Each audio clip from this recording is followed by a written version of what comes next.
तर आपण काल बघा हायड्रोलिक्सचं पहिलं लेक्चर बघितलं होतं इंट्रोडक्शनचं. आता आपण बघणार आहे पुढं नेक्स्ट लेक्चर. ठीक आहे. तर हे काल आपण कोर्स आउटकम्स बघितले होते, सब्जेक्ट किती मार्काला आहे ते पण बघितलं होतं. आणि पहिलं युनिट जे तर ते युनिट आपल्याला 14 मार्कासाठी दिलेलं आहे. किती? 14 मार्क्स. म्हणजे काय आहे की MSBTचा जो फायनल पेपर आहे त्याच्यामध्ये 14 मार्काची कंपल्सरी क्वेश्चन येणार आहे. किती? 14 मार्क्स. त्याच्यानंतरनं म्हणजे हे मिनिमम आहे, म्हणजे कंपल्सरी येणार आहे 70 पैकी, पण त्याच्यात जास्तीत जास्त 14 ते 20 मार्कांसाठी येऊ शकते. ठीक आहे. आणि मेकॅनिकलवाल्यांसाठी पण सेमच आहे, आणि मेकॅनिकलला पण पहिलं युनिट आहे. ठीक आहे. तर सगळ्यात पहिले आपण बघणार आहे बघा आता हे फ्लुइड मेकॅनिक्स किंवा हायड्रोलिक्स जे ते कसं आलं. तर सगळ्यात पहिले जी ब्रँच होती म्हणजे नाही का, आपण तुम्ही लास्ट सेमिस्टरला बघा मेकॅनिक्स बघितलं असं फर्स्ट इयरला मेकॅनिक्स. आता बघा तुम्ही माझ्यासोबत राईट पण करायचं आहे, म्हणजे जेणेकरून तुम्ही कशासाठी राईट करायचं, तुम्ही रफ राईट करा बट तुमचं कॉन्सन्ट्रेशन राहायसाठी. म्हणजे काय की लिहून वाचून जर अभ्यास केला तो जास्त लक्षात राहतो. ठीक आहे. तर मग आपण बघितलं होतं मेकॅनिक्सची डेफिनेशन काय होती की mechanics is the branch of physical science. It is the branch of physics. एक मिनटं. It is the branch of physics which deals with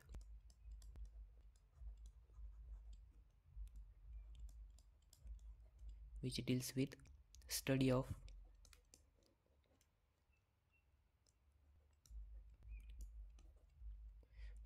rigid body. कोणत्या बॉडी?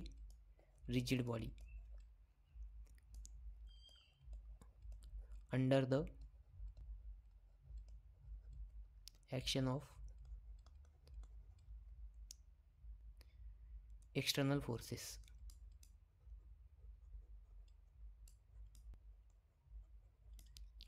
म्हणजे काय आहे की मेकॅनिक्स जे होतं ती फिजिक्सची ब्रँच होती, आणि त्याच्यामध्ये आपण कायचं स्टडी करणार होतो, स्टडी ऑफ रिजिड बॉडी. आता रिजिड बॉडी बघा, रिजिड बॉडी म्हणजे काय ते आपल्याला आधी माहिती पाहिजे. त्याच्यानंतर ना under the action of external forces. म्हणजे काय की याच्यामध्ये आपल्याला रिजिड बॉडीवरती ज्यावेळेस फोर्सेस ॲक्ट होणार आहे त्यावेळेस आपल्याला त्याचं स्टडी करायचं आहे. म्हणजे त्याच्या आता बघा रिजिड बॉडी म्हणजे काय की रिजिड बॉडी म्हणजे अशी बॉडी की तिचं डिफॉर्मेशन होत नाही. म्हणजे काय की नॉन डिफॉर्मेबल. मग नॉन डिफॉर्मेबल म्हणजे काय की अशा बॉडी की ज्यांच्यावरती किती पण फोर्स ॲक्ट केला तर त्याच्या साईज आणि शेपमध्ये काही चेंज होत नाही. म्हणजेच non deformable. No change in size and shape. Change in size and shape म्हणजे काय की किती पण फोर्स ॲक्ट झाले तरी पण साईज आणि शेपमध्ये काही चेंजेस होणार नाही. याला काय म्हणतात? Rigid body. मग मेकॅनिक्समध्ये आपण रिजिड बॉडीचा स्टडी केला होता. त्याच्यानंतर ना बघा स्वाम आला. तर स्वाममध्ये फक्त आपण काय आहे की it is the branch of mechanics which deals with study of deformable bodies. मग बघा आता हे काय आहे, हे नॉन डिफॉर्मेबल बॉडीज म्हणजे रिजिड बॉडीचा स्टडी आपण मेकॅनिक्समध्ये करत होतो. नंतर दुसऱ्या सेमिस्टरला आला तुम्हाला स्वाम. तर स्वाममध्ये ज्या बॉडी होत्या त्या डिफॉर्मेबल बॉडीज होत्या. कोणत्या बॉडी होत्या? डिफॉर्मेबल.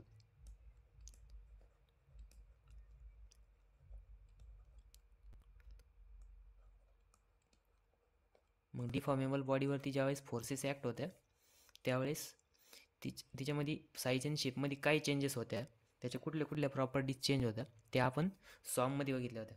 आता स्वाममध्ये जी बॉडी होती सॉलिड बॉडी होती. कशी बॉडी होती? सॉलिड होती. आता आपल्याला बघायचं आहे फ्लुइड मेकॅनिक्स म्हणजेच तुमचं जे हायड्रोलिक्स आहे. फ्लुइड मेकॅनिक्स आता मी तर तुम्ही म्हणशाल subject hydraulic sensor fluid mechanics म्हणते. ॲक्च्युली मेकॅनिक्समधून सॉलिड मेकॅनिक्स आला.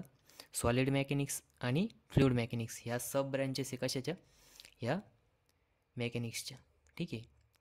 मग इथं आपण रिजिड बॉडीचा स्टडी करायचो, इथं आपल्याला डिफॉर्मेबल बॉडी होत्या, आणि इथं आपण काय करणार आहे, फ्लुइडचा स्टडी, फ्लुइड बॉडी. म्हणजे इथं काय होती, सॉलिड बॉडी होती, इथं फ्लुइड बॉडी होती. आता फ्लुइड बॉडी म्हणजे काय की फ्लुइड. मग फ्लुइडमध्ये दोन टाईपच्या बॉडी येते, म्हणजे दोन टाईप येते. जसं सॉलिडमध्ये सॉलिड स्टेट आहे, तसंच फ्लुइडमध्ये दोन स्टेट राहत्या, लिक्विड आणि गॅस. मग ज्यावेळेस आपली जी बॉडी आहे ती लिक्विड किंवा गॅसियस स्टेटमध्ये असेल, तर ह्या दोन ज्या स्टेट आहे ह्या दोन स्टेटचा स्टडी कशामध्ये केला जातो, फ्लुइड मेकॅनिक्समध्ये. कशामध्ये, फ्लुइड मेकॅनिक्समध्ये. ठीक आहे. मग तेच आपण इथं नोट्समध्ये दिलेलं आहे बघा. तर मेकॅनिक्सची डेफिनेशन दिलेली आहे, it is the branch of physical science. Physical science आहे बघा, फिजिक्स सायन्स म्हणजे काय आहे की फिजिकल सायन्स. आता सायन्समध्येच फिजिक्स राहतं, म्हणून इथं डायरेक्ट दिलेलं आहे फिजिकल सायन्स. नाही तुम्ही म्हणशाल सरांनी तिथं वेगळं लिहिलं आणि इथं सर वेगळं सांगताय, तर ते एकच आहे. ठीक आहे. Branch of physical science that deals with both stationary and moving bodies. बघा, म्हणजे इथं काय आहे की स्टेशनरी आणि मूव्हिंग अशा दोन बॉडी सांगितले.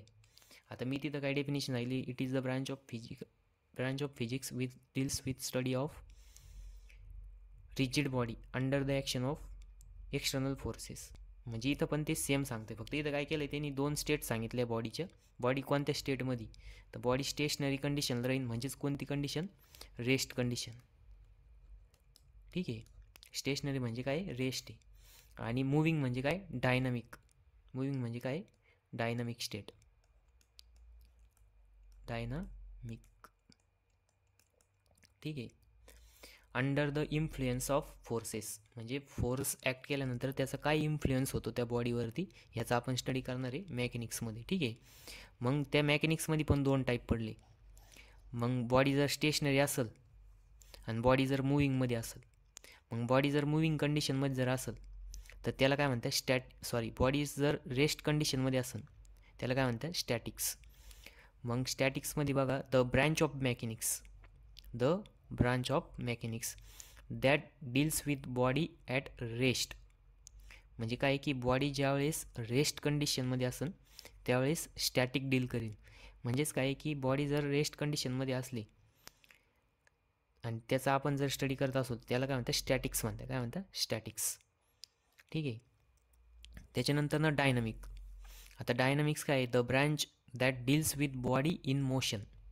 म्हणजे काय की बॉडी जर मोशन कंडिशनमध्ये असेल, कशामध्ये असेल, मोशन कंडिशनमध्ये, त्यावेळेस काय राहणार आहे, त्याला काय म्हणतात, डायनामिक्स म्हणतात. मग बघा, आता याचं स्टॅटिक, डायनामिक हे जे दोन टाईप आहे, हे फ्लुइड मेकॅनिक्समध्ये पण येणार आहे, मेकॅनिक्समध्ये पण येणार आहे आणि सॉममध्ये पण येणार आहे. मग सॉममध्ये डिफॉर्मेबल बॉडीज. मग डिफॉर्मेबल बॉडीजमध्ये डिफॉर्मेबल बॉडी जर स्टॅटिक कंडिशनमध्ये असेल तर ते काय झालं, स्टॅटिक्स झालं. आणि बॉडी जर मोशन कंडिशनमध्ये असेल तर ते डायनामिक्स झालं. तसंच फ्लुइडमध्ये पण आहे. फ्लुइड जर स्टॅटिक कंडिशनमध्ये असेल तर त्याला काय म्हणतात, तसं ते आपण पुढं बघणारच बघा, त्याला डिटेलमध्ये दिलेलं आहे. ठीक आहे. तर मग मी तुम्हाला तिथं फ्लुइड मेकॅनिक्सची डेफिनेशन सांगितली होती बघा. तर fluid mechanics is define as the science that, बघा, fluid mechanics is define as science. काय आहे, सायन्स, विज्ञान दॅट डील्स, ते कशासोबत डील्स करणार आहे, कशासोबत डील करणार आहे, बिहेवियर ऑफ फ्लुइड.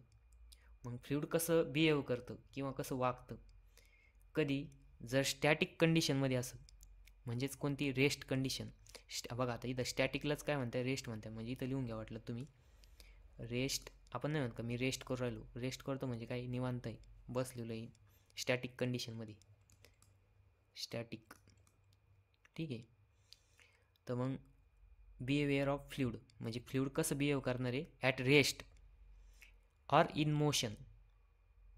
म्हणजे काय की बॉडी जे फ्लुइड आहे आपलं ते रेस्टमध्ये कसं बिहेव करणार आणि मोशनमध्ये असल्यानंतर कसं बिहेव करणार.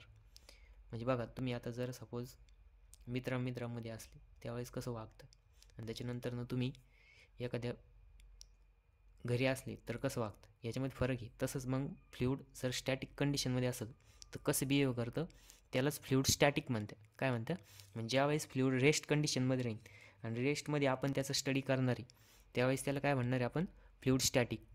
आणि फ्लुइड ज्यावेळेस मोशनमध्ये राहील आणि त्यावेळेस आपण त्याचा स्टडी करणार आहे त्याला काय म्हणणार आहे आपण, फ्लुइड डायनामिक्स. मग fluid mechanics is itself also divided into several categories. आता फ्लुइड मेकॅनिक्स काय खूप साऱ्या कॅटेगरीमध्ये डिवाईड झालेलं आहे. मग आता त्याच्यामध्ये बघा, the study of motion of fluid that can be approximated as incompressible. मग बघा आपण काय की फ्लुइड ज्यावेळेस मोशन कंडिशनमध्ये राहणार आहे, कशामध्ये राहणार आहे, मोशन कंडिशनमध्ये, त्यावेळेस आपण त्याची जी कॉम्प्रेसिबिलिटी किंवा फ्लुइड काय राहतं, फ्लेक्झिबल राहतं, बरोबर आहे की नाही, ते कॉम्प्रेस पण होऊ शकतं, तर त्याला आपण इनकॉम्प्रेसिबल कन्सिडर करणार आहे. मग इनकॉम्प्रेसिबल म्हणजे काय, की त्याची जी डेन्सिटी आहे ती कॉन्स्टंट कन्सिडर करणार आहे आणि मग स्टडी करणार आहे. म्हणजे त्याची जी डेन्सिटी आहे ती चेंज नाही झाली पाहिजे असं तिथं दिलेलं आहे. ठीक आहे. तर such as liquid especially water, gas at low speed. मग वॉटर आणि ते जे ते ज्यावेळेस व्हेलोसिटी कमी असणार आहे त्यावेळेस ते ॲज अ इनकॉम्प्रेसिबल फ्लुइड म्हणून ॲक्ट होते. तर त्यालाच ज्यावेळेस आपण ते इनकॉम्प्रेसिबल कंडिशनमध्ये राहणार आहे आणि त्यावेळेस आपण त्याचा स्टडी करणार आहे त्यालाच काय म्हणणार आहे, हायड्रोडायनामिक्स. काय म्हणणार आहे, हायड्रोडायनामिक्स. म्हणजे काय की जे कोणते पण फ्लुइड असेल त्याची फ्लुइडची जी डेन्सिटी आहे आपण ती कॉन्स्टंट कन्सिडर करून आणि ते फ्लुइड मोशनमध्ये असल्यावर आपण स्टडी करणार आहे त्याला काय म्हणणार आहे, हायड्रोडायनामिक्स. मग हायड्रोडायनामिक्समध्येच एक सब कॅटेगरी आहे त्यालाच काय म्हणते, हायड्रोलिक्स म्हणते. बघा म्हणजे काय आहे की आता आपण इथं फ्लुइड मेकॅनिक्स बघितलं होतं, मेकॅनिक्समध्ये त्यांनी सांगितलं फ्लुइड स्टॅटिक्स आणि फ्लुइड डायनामिक्स. मग फ्लुइड डायनामिक्समध्ये हायड्रोडायनामिक आलं. मग हायड्रो म्हणजे काय, वॉटर आहे. हायड्रो म्हणजे काय, लिहून घ्या, हायड्रो म्हणजे वॉटर. मग वॉटर काय आहे की इनकॉम्प्रेसिबल आहे. वॉटर काय आहे, इनकॉम्प्रेसिबल म्हणजेच त्याची डेन्सिटी कॉन्स्टंट आहे. ठीक आहे. तर मग हायड्रोडायनामिक्सची एक सब कॅटेगरी आहे त्याचं नाव आहे हायड्रोलिक्स. मग hydrodynamics is sub category of hydrodynamics that deals with liquid flow in pipe and open channel. मग बघा म्हणजे काय की हायड्रोडायनामिक्स कशामधून आलं, फ्लुइड डायनामिक्समधून. मग हायड्रोडायनामिक्सचे सब ब्रँच आहे हायड्रोलिक्स. आणि हायड्रोलिक्समध्ये आपण काय करणार आहे, कशाचा स्टडी करणार आहे, लिक्विड फ्लोचा स्टडी करणार आहे. कशामधून, तर पाईपमधून आणि ओपन चॅनल फ्लोमधून. म्हणजे ओपन चॅनल फ्लो आणि पाईपमधून होणारा फ्लो. आता ओपन चॅनल फ्लो म्हणजे काय, मी ते पण पुढे डिटेलमध्ये सांगणार आहे. म्हणजे काय की असा फ्लो की जो फ्री सरफेस फॉर्म करतो. आणि पाईपमधून होणारा फ्लो तर तुम्हाला माहिती, पाईपलाईनमधून पाणी फ्लो होतं ते फ्लो. म्हणजे काय की हायड्रोलिक्समध्ये आपल्याला डायनामिक कंडिशनमध्ये असलेल्या फ्लुइडचा स्टडी करायचा आहे. आणि त्याच्यामध्ये दोन दिलेले आहे. पहिलं दिलेलं आहे पाईप आणि दुसरं दिलेलं आहे ओपन चॅनल फ्लो, बरोबर. तर मग नेक्स्ट पेजवरती बघा, आता इथं आपल्याला हायड्रोलिक्स दिलेलं आहे. तर मग हायड्रोलिक्स काय आहे की हायड्रोलिक्समध्ये आपण पहिले स्टडी करणार आहे म्हणजे काय की फ्लुइड ऑलरेडी कशामध्ये आहे, फ्लोईंग कंडिशनमध्ये. कशामध्ये, फ्लोईंग कंडिशन. म्हणजेच काय की डायनामिक कंडिशन आहे. डायनामिक म्हणजे काय, मोशनमध्ये, बरोबर. मोशन कंडिशन आहे.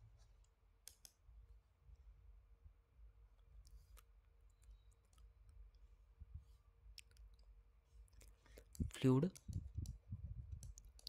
फ्लोईंग म्हणजेच डायनामिक म्हणजेच मोशनमध्ये आहे. आणि कुठून फ्लो होणार ते, तर पाईपमधून फ्लो होणार आहे, पाईप. आणि दुसरं दिलेलं आहे ओपन चॅनल फ्लो. ठीक आहे. तर ह्या दोन कंडिशन आपण बघणार आहे. बघा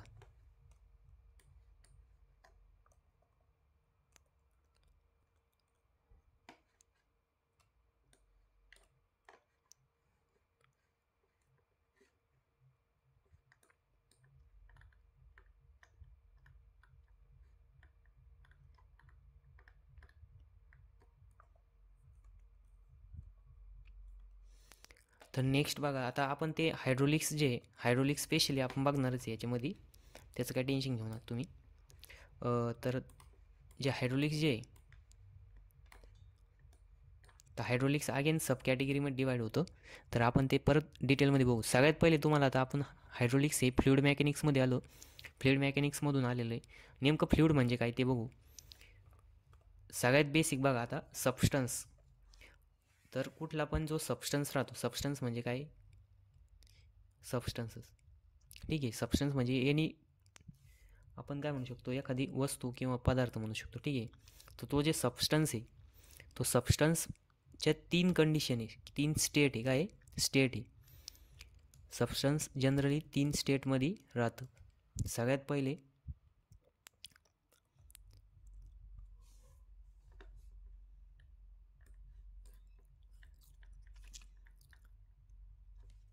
बघा, सबस्टन्सच्या काय 3 स्टेट आहे. मग कुठल्या कुठल्या आहे, तर सगळ्यात पहिले 1 नंबरला आहे सॉलिड, त्याच्यानंतर राहतं लिक्विड,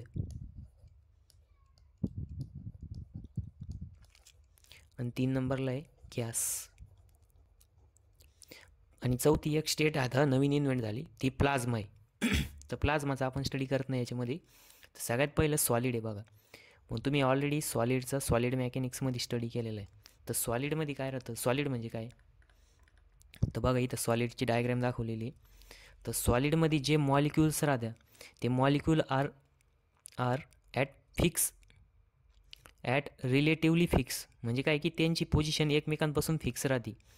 म्हणजे ते काय की त्याच्यावरती नॉर्मल, म्हणजे नाही का, आपण थोडं असं आपल्याला जर त्यांची पोझिशन चेंज करायची असेल तर आपल्याला त्याच्यावरती खूप अमाऊंटमध्ये किंवा त्यांच्यामधली बॉन्डिंग ब्रेक करायसाठी जास्त फोर्स अप्लाय करावा लागतो. पण यांच्यामध्ये जी मॉलिक्युलर अरेंजमेंट आहे ती कशी राहणार आहे, फिक्स पोझिशन राहणार, ती चेंज होणार नाही. त्याच्यानंतर बघा दुसरी स्टेट जी दिलेली आहे, लिक्विड स्टेट दिलेली आहे. कोणती दिलेली आहे, लिक्विड. तर लिक्विडमध्ये बघा मॉलिक्युलर अरेंजमेंट ती राहते, ती ग्रुप न राहते, आणि ती मूव पण होती. म्हणजे ती जर इझिली मूव होऊ शकते असं दिलेलं आहे तिथं. तर group of molecules move about each other in liquid phase. म्हणजे काय की ते मॉलिक्युलची ग्रुप राहत्या, ती ग्रुप काय होऊ शकत्या, त्या ग्रुपमध्ये ते मॉलिक्युल्स मूव होऊ शकतात. त्याच्यानंतर नेक्स्ट बघा गॅस.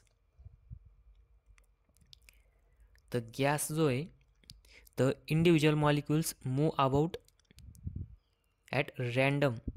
म्हणजे काय की इथं बघा, यांचा पूर्ण ग्रुप मूव होऊ शकतो, आणि इथं काय एक मॉलिक्यूल मूव होऊ शकतो. आता या ग्रुपमध्ये जेवढे पण मॉलिक्युल्स राहणार आहे ते मूव होऊ शकतात, आणि इथं काय आहे की इंडिव्हिज्युअल मॉलिक्यूल मूव होणार आहे. आणि याच्यामध्ये मॅक्सिमम रँडमनेस असतो. काय राहतो, मॅक्सिमम रँडमनेस.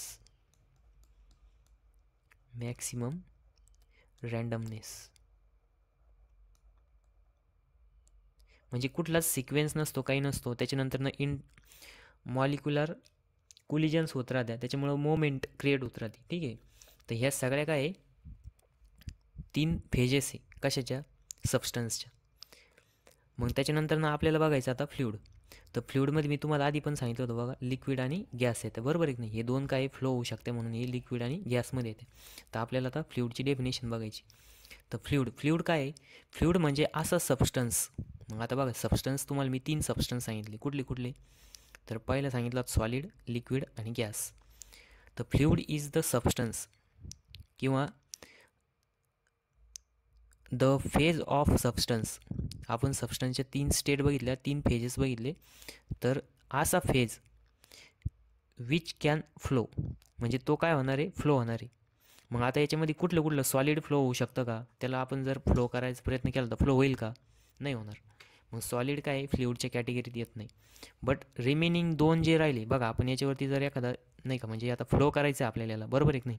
आपण जर याच्यावरती फोर्स ॲक्ट केला असा व्हर्टिकल डायरेक्शनमध्ये, तर हे कॉम्प्रेस होईल, ती फ्लो होणार आहे का, नाही होणार.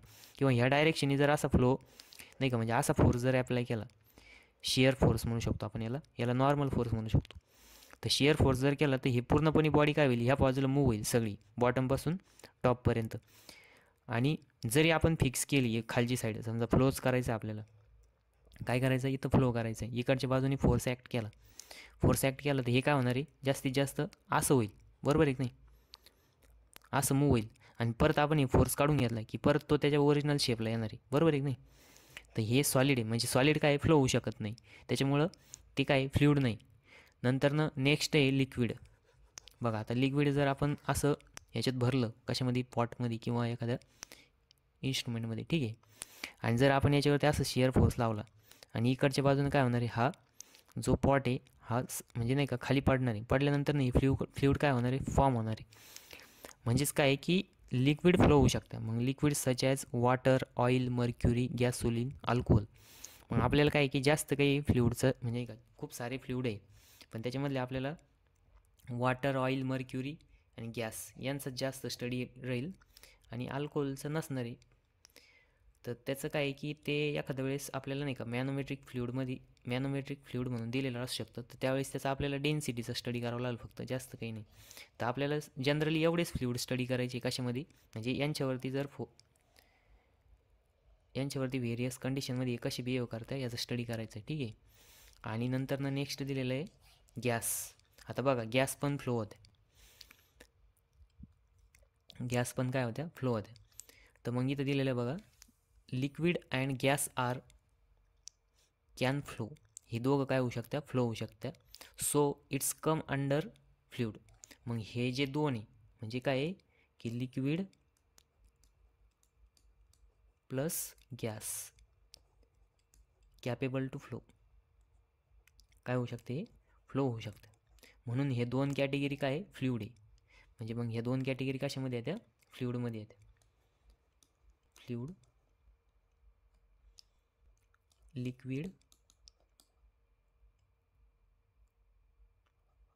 लिक्विड अँड गॅस, ह्या दोन कॅटेगरी कशामध्ये येणार आहे,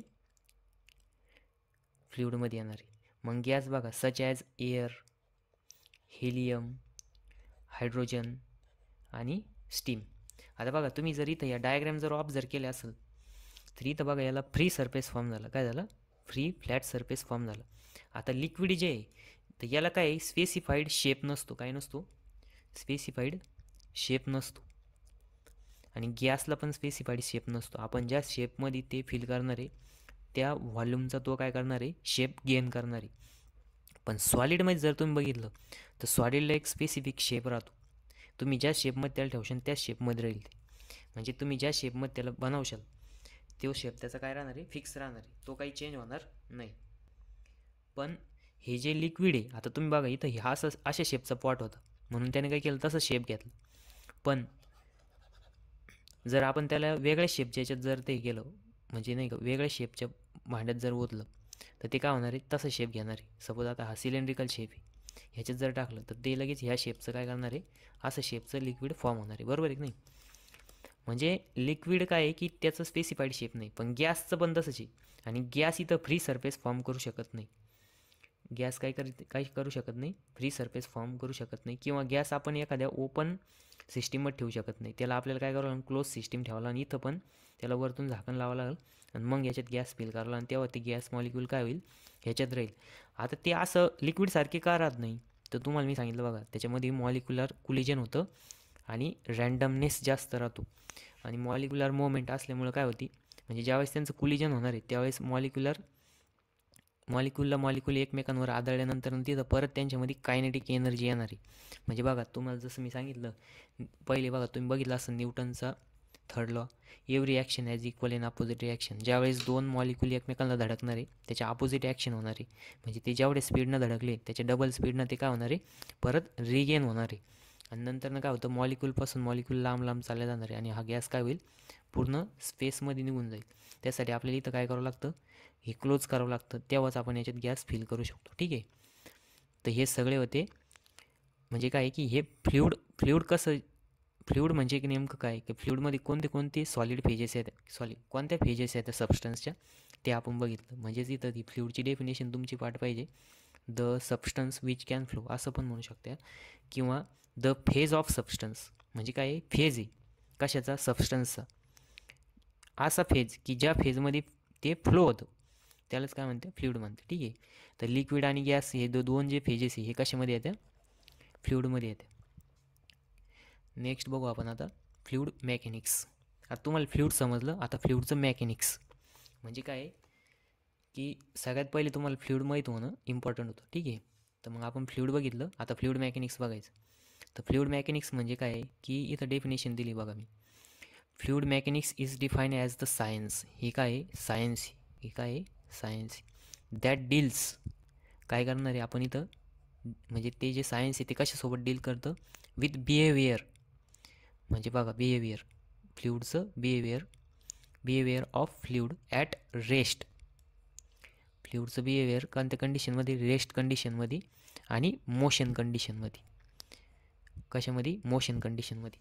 मग बघा तुम्हाला मी सांगितलं, बॉडी जर रेस्ट कंडिशनमध्ये असेल, फ्लुइड मेकॅनिक्स, ठीक आहे. मग त्याच्यामध्ये आपण स्टडी करणार आहे फ्लुइडचा एकदा रेस्टमध्ये असताना. रेस्ट म्हणजेच काय? स्टॅटिक. आणि दुसरं काय? Or in motion. Fluid mechanics म्हणजे बिहेवियर ऑफ स्टडी ऑफ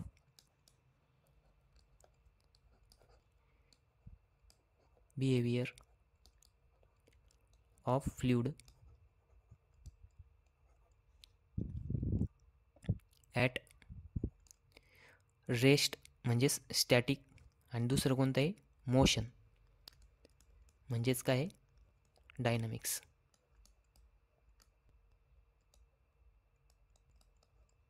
ठीक आहे.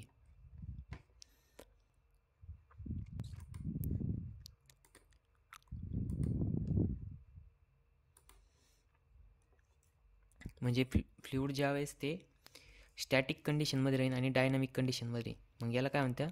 Fluid static. आणि दुसरं कोणतं आहे? Fluid dynamics.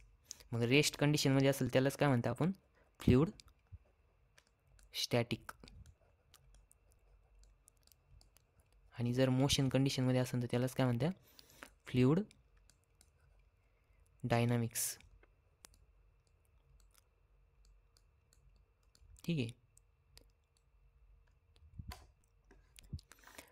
मग फ्लुइड डायनामिक्समध्ये फ्लुइड परत अगेन सब कॅटेगरीजमध्ये डिवाईड झालं आहे. तर फ्लुइडच्या म्हणजे नाही का व्हेरियस टाईप आहे, फक्त मी त्याच्यातलं हायड्रोलिक्स ज्या कॅटेगरीत येतं तेच घेतलं आहे, ठीक आहे. मग हायड्रोलिक्स कधीमध्ये येतं? हायड्रोडायनामिक्स.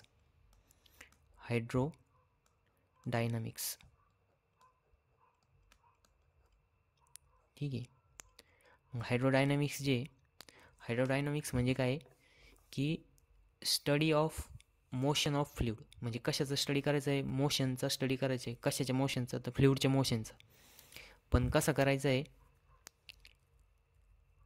फ्लुइडच्या मोशनचा स्टडी कसं करायचं आहे? तर फ्लुइड ज्यावेळेस इनकॉम्प्रेसिबली ॲक्ट होईल, म्हणजे काय की फ्लुइडची बघा आता याच्यामध्ये पण कायनेटिक्स आणि कायनामेटिक्स असे डायनामिक्समध्ये दोन टाईप राहतात.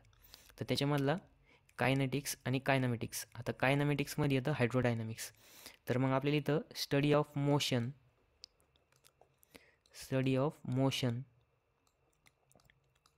ऑफ फ्लुइड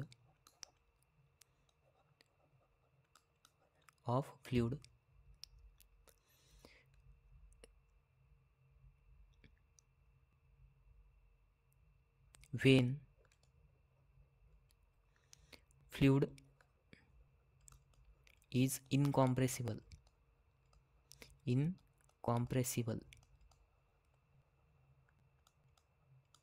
इनकॉम्प्रेसिबल म्हणजेच काय की त्याची डेन्सिटी कॉन्स्टंट पाहिजे, ठीक आहे. ज्यावेळेस ते इनकॉम्प्रेसिबल ॲक्ट होईल त्यालाच काय म्हणते? हायड्रोडायनामिक्स म्हणते. आणि त्याच्यानंतर ना हायड्रोडायनामिक्स अगेन सब कॅटेगरीमध्ये डिवाईड झालेलं आहे. तर त्याची जी पहिली कॅटेगरी ती म्हणजे हायड्रोलिक्स. ती म्हणजे काय? हायड्रोलिक्स. मग त्याची सब कॅटेगरीमध्ये पहिलं येतं हायड्रोलिक्स.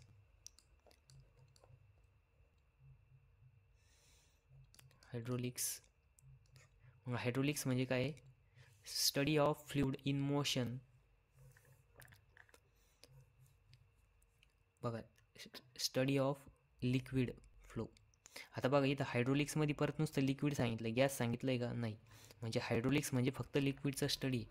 मग इथं लिहा, it is the branch of dynamics, hydrodynamics. It is the branch of branch of hydrodynamics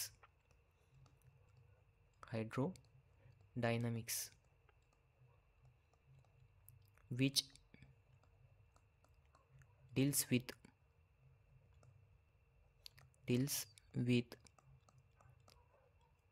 study of liquid flowing through the pipe. कशामधून फ्लो होणार आहे? Flowing through the pipe and open channel.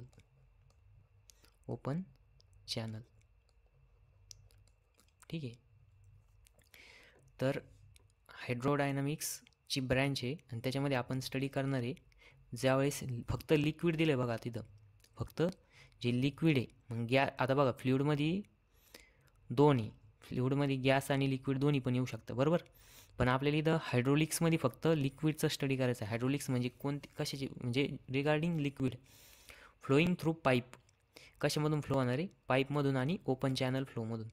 तर आता open channel flow आणि पाईपमधून होणारे flow म्हणजे काय बघा. आता जो पाईपमधून फ्लो होणार आहे म्हणजे थ्रू द पाईपमध्ये येतं इंटरनल फ्लो. म्हणजे काय की इंटरनल फ्लो होणार आहे म्हणजे कशाचे इंटरनलमध्ये? क्लोज व्हॉल्यूमच्या व्हॉल्यूम आहे. आता पाईप म्हणजे काय की तिथं त्याला रिस्ट्रिक्शन राहतं. पाईपाच्या बाहेर पाणी जाऊ शकतं का? नाही जाऊ शकत. म्हणजे त्याचं काय शेपला रिस्ट्रिक्शन आहे. मग तसंच इंटरनल फ्लो थ्रू पाईप, त्याच्यानंतरनं एल्बोज, नंतरनं टीज. आता टी शेप बघा, इथं टी दाखवली, ठीक आहे, याला टी म्हणते. त्याच्यानंतरनं पाईप इथं दाखवलं आहे पाईप. नंतरनं बघा इथं काय सांगितलं? एल्बो. आता बघा इथं असा टर्न झाला, यालाच काय म्हणतो आपण? एल शेप म्हणतो आणि त्यालाच एल्बो नाव दिलेलं आहे, ठीक आहे. त्याच्यानंतरनं टी. आता बघा इथं टी शेप आहे, ठीक आहे, याला टी म्हणते. आणि वॉल्स. आता बघा इथं हे काय दिलेलं आहे? वॉल दिला आहे.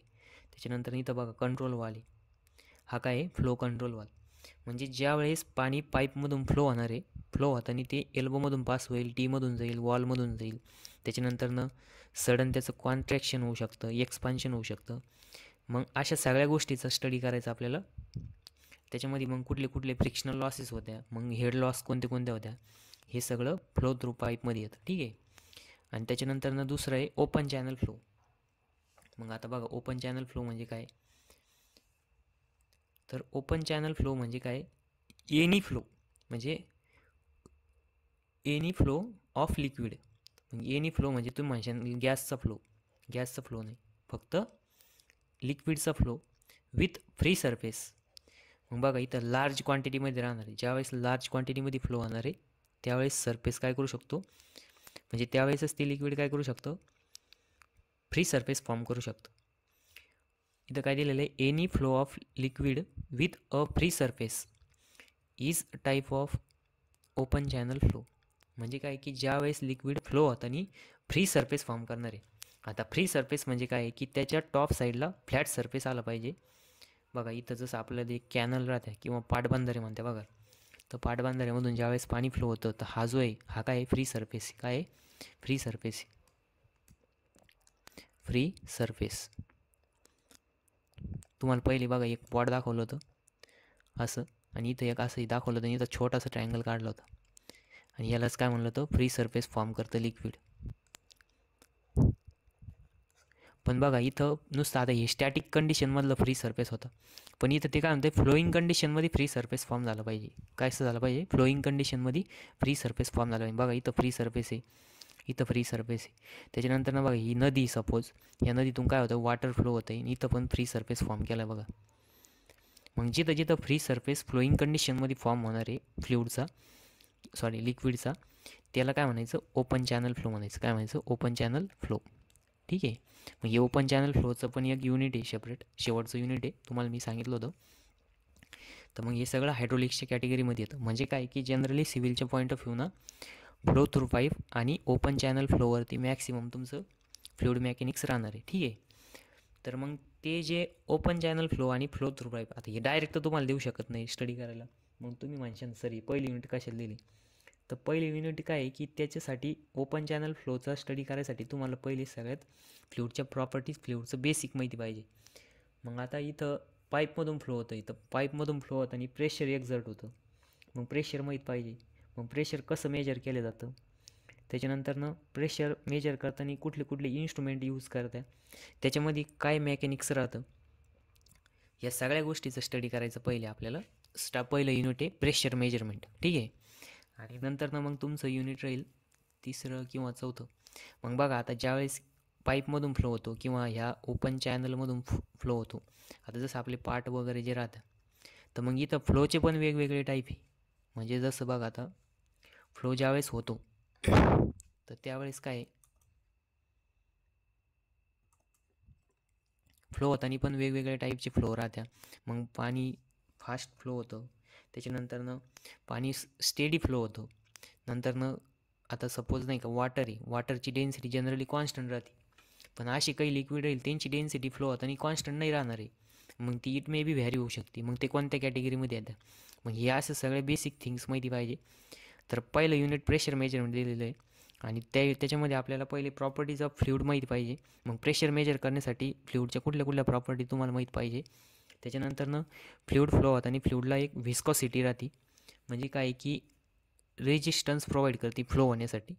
त्याची इंटरनल प्रॉपर्टी ती, तर ती काय असते, ती कशी ॲक्ट होती फ्लो होताना, त्याचं पण स्टडी करायचं आहे. नंतरनं आता हे जे ओपन चॅनल फ्लो आहे, ओपन चॅनल फ्लोमध्ये पण वेगवेगळे लॉसेस वगैरे जे राहतात त्या सगळ्यांचा आपल्याला स्टडी त्या ओपन चॅनल फ्लोमध्ये करायचं आहे, ठीक आहे. आता आपण पुढं बघणार आहे analysis between solid and fluid. आता मी तुम्हाला सांगितलं बघा, पहिले ते डेफिनेशनमध्ये दिलेलं होतं फ्लुइड जे दॅट कॅन फ्लो. मग आता एखादा विद्यार्थी राहतो सायंटिस्ट दिमागवाला, तो म्हणून सर सॉलिड पण फ्लो होऊ शकतो. मग मी त्याला विचारलं कसं काय, किंवा तो असं विचारू शकतो की फ्लुइडच का फ्लो होत आहे, सॉलिड का बरं फ्लो होत नाही. आणि मग सॉलिड फ्लो होत नाही तर मग त्याच्यात आणि याच्यात काय फरक आहे. तर बघा आता आपण इथं सॉलिडचं ॲनालिसिस करणार आहे. मग सॉलिड फ्लो होत नाही आणि फ्लुइडच फ्लो का होते आणि कसे होते, तर याचा तुम्हाला आता फील येईन बघा. तर एक आपण सॉलिडचं काय केलं, एक रबर घेतलं आणि त्याच्यावरती काय केलं आपण, एक प्लेट ठेवली आणि त्याचा बॉटम सरफेस फिक्स केला आणि वरचा सरफेस काय केलं, ह्या प्लेटला फिक्स केला, बरोबर. आणि नंतरनं काय केलं आपण याच्यावरती, बघा आता तुम्ही सॉममध्ये बघितलं होतं 2 टाईपचे स्ट्रेसेस राहते, एक नॉर्मल स्ट्रेस हे सॉममध्ये बघितलं तुम्ही, ठीक आहे. भोजने सरांनी तुम्हाला शिकवलं असेल. मग तो आपण सिग्माने डिनोट करायचा, पण याला आपण नुसतं स्ट्रेसच म्हणायचो कारण की तो नॉर्मली ॲक्ट व्हायचा. म्हणून आपण हा नॉर्मल शब्द म्हणायला भारी नाही वाटायचं, म्हणून आपण त्याला नुसतं स्ट्रेस म्हणायचो, तो सिग्माने डिनोट करायचं, बरोबर. त्याच्यानंतरनं नेक्स्ट जे आपण इथं व्हर्टिकली जर आपण याच्यावरती लोड ॲक्ट केला आणि एक हॉरिझॉन्टल डायरेक्शनमध्ये ॲक्ट केला, मग बघा इथं 2 डायरेक्शन दिलेले, याला काय म्हणतात नॉर्मल टू सरफेस. मग ते कोणता स्ट्रेस, नॉर्मल टू सरफेस कोणता स्ट्रेस ॲक्ट होतो, नॉर्मल स्ट्रेस, ठीक आहे, सिग्मा. आणि जर आपण त्याला हॉरिझॉन्टल डायरेक्शनमध्ये जर इथं फोर्स ॲक्ट केला, बघा इथं दाखवलं आहे. मग आता आपण इथं नॉर्मली ॲक्ट करणार नाही, ठीक आहे, ॲनालिसिस करायसाठी. इथं आपण फक्त हॉरिझॉन्टल डायरेक्शनमध्येच ॲक्ट करणार आहे. मग हॉरिझॉन्टल डायरेक्शन म्हणजेच कोणती डायरेक्शन राहते, टँजेन्शियल डायरेक्शन राहते. कोणती राहते, टँजेन्शियल डायरेक्शन. मग टँजेन्शियल डायरेक्शनमध्ये जर आपण याच्यावरती फोर्स ॲक्ट केला ह्या प्लेटवरती, ह्या प्लेटला हे रबर काय केलेलं इथं चिटकवलेलं आहे, समजा फिक्स केलेलं आहे, ठीक आहे. मग त्यावेळेस ह्या रबरवर फोर्स ॲक्ट होणार आहे. मग टँजेन्शियल डायरेक्शनमध्ये शियर स्ट्रेस ॲक्ट होतो. कोणता स्ट्रेस ॲक्ट होतो, शियर स्ट्रेस. त्याला आपण ताऊनी डिनोट करतो, ठीक आहे. ज्यावेळेस फोर्स ॲक्ट करणार रबरवरती, त्यावेळेस काय होणार, हे रबर इकडच्या बाजूला मूव्ह व्हायचा प्रयत्न करणार, पण ही प्लेट काय इथं फिक्स केलेली आणि हा बॉटम पण काय इथं फिक्स केलेला आहे आणि ही प्लेट पण खाली इथं फिक्स आहे, ठीक आहे. तर मग ही प्लेट काय त्या सरकणार नाही, पण ते रबर काय होणार, सरकणार. मग रबर ज्यावेळेस सरकणार आहे त्यावेळेस इथं समथिंग इन्क्लिनेशन क्रिएट होणार, याला आपण काय म्हणतो, अल्फा म्हणतो. काय म्हणतो, अल्फा. मग अल्फालाच काय म्हणतो, शियर स्ट्रेन. बघा आपण जर नॉर्मल डायरेक्शनमध्ये जर फोर्स ॲक्ट केला तर तिथं लेंथ चेंज व्हायची आणि आपण त्याला काय म्हणतो, इलॉंगेशन म्हणायचो किंवा चेंज इन लेंथ म्हणायचो. तसंच इथं हा अल्फा चेंज होणार इन्क्लिनेशन आणि त्याला काय म्हणणार आहे आपण, शियर स्ट्रेन. मग बघा ज्यावेळेस शियर स्ट्रेन आपण नाही का म्हणजे फोर्स ॲक्ट केल्यानंतर शियर स्ट्रेन जी राहते ती डायरेक्टली प्रोपोर्शनल राहते शियर स्ट्रेनच्या. तर शिअर स्ट्रेन आपण जनरली इथं बघा थिटाने डिनोट केलेली आहे किंवा अल्फानी पण डिनोट करू शकतो. तर मग ती कशी राहते, डायरेक्टली प्रोपोर्शनल राहते. मग ज्यावेळेस आपण याच्यावरती फोर्स ॲक्ट केला त्यावेळेस हे डिफॉर्म ह्या डायरेक्शनमध्ये डिफॉर्म झालं आणि नंतर आपण फोर्स सोडून दिला. आता रबरची काय इलॅस्टिक प्रॉपर्टी जास्त राहते म्हणून ते परत त्याच्या ओरिजिनल पोझिशनला येऊ शकतं. ठीक आहे. मग आपण त्याच्यावरती फोर्स किती ॲक्ट केला त्याच्यावरती डिपेंड राहणार आहे त्याची ओरिजिनल पोझिशन रिगेन होणार आहे की नाही होणार आहे. आणि हे जे डिफॉर्मेशन होणार आहे बघा इथं, हे जे डिफॉर्मेशन होणार आहे हे कसं आहे, फायनाईट आहे. सॉलिडच्या केसमध्ये कसं आहे, फायनाईट डिफॉर्मेशन आहे. मग आता ते फायनाईट का बरं आहे, की आपण त्याच्यावरती समजा नाही का त्याच्या प्लॅस्टिक रिजन बघा, तुम्ही मागच्या वेळेस एक डायग्रॅम बघितली असं मग अशी, हिला काय म्हणतात स्ट्रेस स्ट्रेन डायग्रॅम. आणि इथपर्यंत ज्यावेळेस स्ट्रेस हा लिनियरली व्हॅरी करतो कशासोबत, स्ट्रेनसोबत, त्याला काय म्हणतो आपण, इलॅस्टिक रिजन. मग आपण जर त्याच्यामध्ये त्याच्या इलॅस्टिक रिजनपर्यंत जर फोर्स ॲक्ट केला तर तो त्याची ओरिजिनल पोझिशन रिगेन करेन. जर प्लॅस्टिक रिजनपर्यंत जर गेला तर तो त्याचे काय आहे की थोडंसं डिफॉर्मेशन होईल पण ते फायनाईट राहीन, म्हणजे काय की इनफायनाईट नसणार आहे, आपण ते फाइंड करू शकतो. ठीक आहे. हे कशामध्ये होतं, सॉलिडमध्ये. मग सॉलिडमध्ये ज्यावेळेस पण आपण शिअर स्ट्रेस ॲक्ट करतो, शिअर फोर्स ॲक्ट करतो, त्यावेळेस त्याचं जे डिफॉर्मेशन होतं ते कसं होतं, फायनाईट होतं. कसं होतं, फायनाईट. म्हणजे आपण ते काउंट करू शकतो कशाच्या केसमध्ये, सॉलिडच्या केसमध्ये. म्हणून सॉलिड फ्लो होऊ शकत नाही. म्हणजे काय की त्याचं जे डिफॉर्मेशन आहे ते फायनाईट होतं, एक सर्टेन अँगलमध्येच होतं. नंतर ते काय होतं, तिथं स्टॉप होऊ शकतं किंवा त्याच्या ओरिजिनल पोझिशनला पण येऊ शकतं. मग ते कशावरती डिपेंड आहे, शेअर फोर्सवरती डिपेंड आहे. बघा इथं दिलेलं आहे, if we apply some external force to solid it undergoes finite deformation. म्हणजे ते काय होणार आहे, फायनाईट डिफॉर्मेशनमध्ये जाणार आहे. त्याचं जे डिफॉर्मेशन ते काउंटेबल आहे. ठीक आहे.